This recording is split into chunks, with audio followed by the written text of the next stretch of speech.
آنے والے علی کے موت سے ڈرتے نہیں، جو شہید راہ حق ہے وہ کبھی مرتے نہیں۔ الفت علی نبی جنت کی ہے ضامن تیری، دشمن آل نبی دوزخ سے بچ سکتے نہیں۔ نعرہ صلوات۔ لائی گئی جو بلوے میں زینب برین سے، لائی گئی جو بلوے میں زینب برین سے، شرمندگی سے جھک گئی اسلام کی نظر،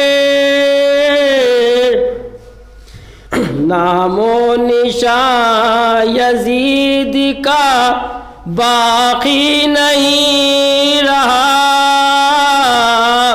نام حسین آج بھی ہے ہر زبان پر، گھوڑے سے گر کے اکبر مہرو نے دی صدا،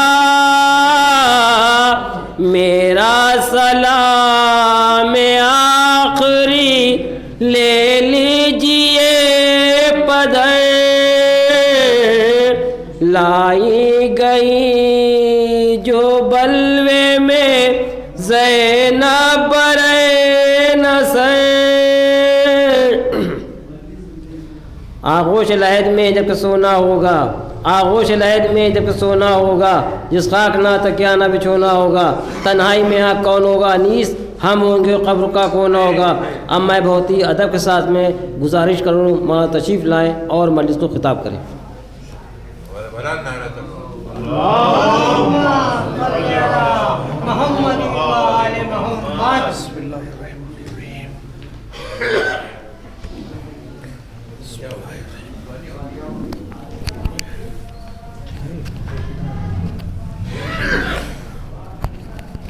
شکریہ حضرات۔ ایک مرتبہ سورہ حمد اور 3 مرتبہ سورہ اخلاص کی تلاوت فرما کر سید قاری محمد حسن ابن علی حسن صاحب مرحوم کی روح کو ایصال ثواب۔ بسم اللہ الرحمن الرحیم، الحمدللہ۔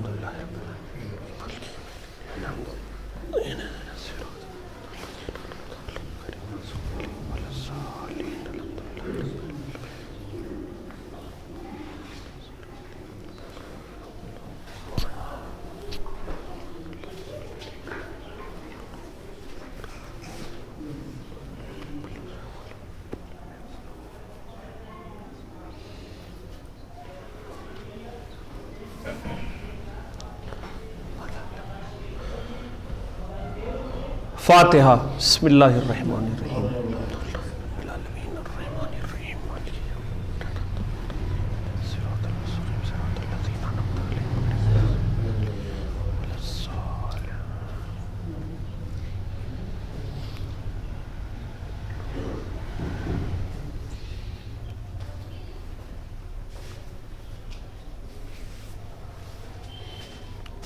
اعوذ باللہ السمیع العلیم من الشیطان اللعین الرجیم، بسم اللہ الرحمن الرحیم، الحمد للہ الذی خلق اللیل والنہار بعظمتہ ومیز بینہما بقدرتہ وجعل لكل واحد منهما حدا محدودا وامدا ممدودا والحمد للہ رب العالمین والصلاة والسلام علی سید الانبیاء والمرسلین ابی القاسم محمد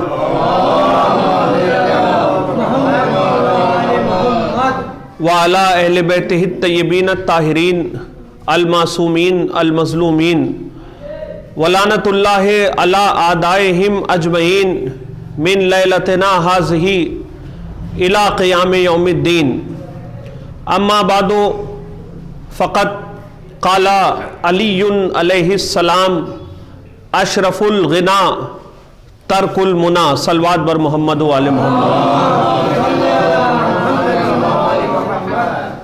حضرات گرامی قدر،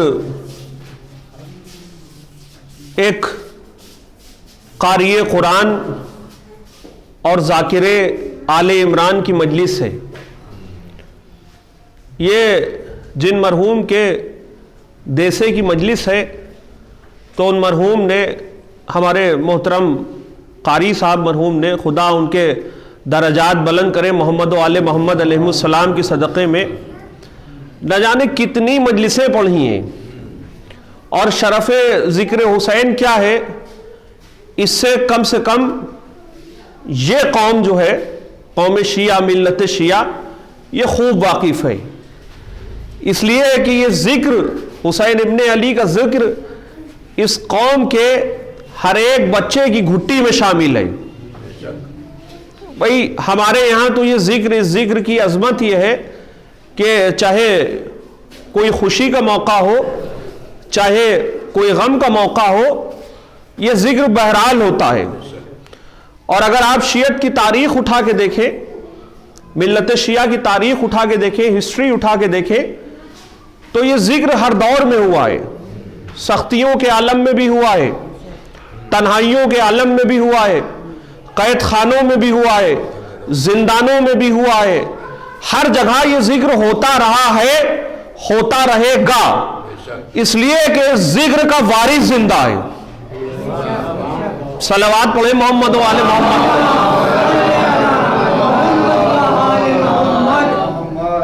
تو ان کے تذکرے ختم ہو جاتے ہیں کہ جن کا کوئی وارث نہیں ہوتا ہے، ختم ہو جاتے ہیں، کوئی نام لیوا نہیں ہوتا ہے، مگر ایک تسلسل ہے، ایک تسلسل ہے، ایک سیل رواں ہے محمدیت کا۔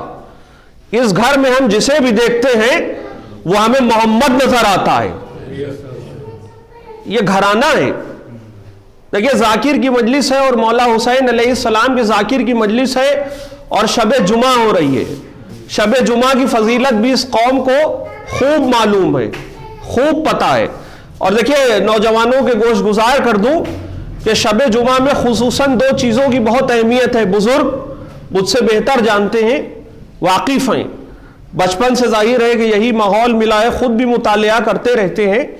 شب جمعہ دو چیزوں کی بڑی اہمیت ہے، ایک صدقہ اور دوسرے صلوات بر محمد و آل محمد۔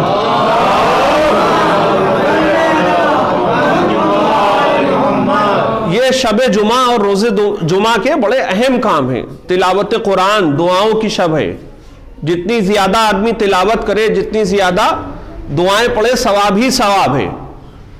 اب یہ میں عرض کر دوں، روایات میں ملتا ہے کہ جب فرعون نے، اچھا ہر دور میں مظلوم ہوتا ہے کوئی تو کوئی ظالم بھی ہوتا ہے، جب فرعون نے چاہا کہ جناب موسیٰ اس دنیا میں نہ آئیں تو اس نے، واقعات آپ کے علم میں ہی، سب بچوں کو ذبح کرانا شروع کر دیا ہے۔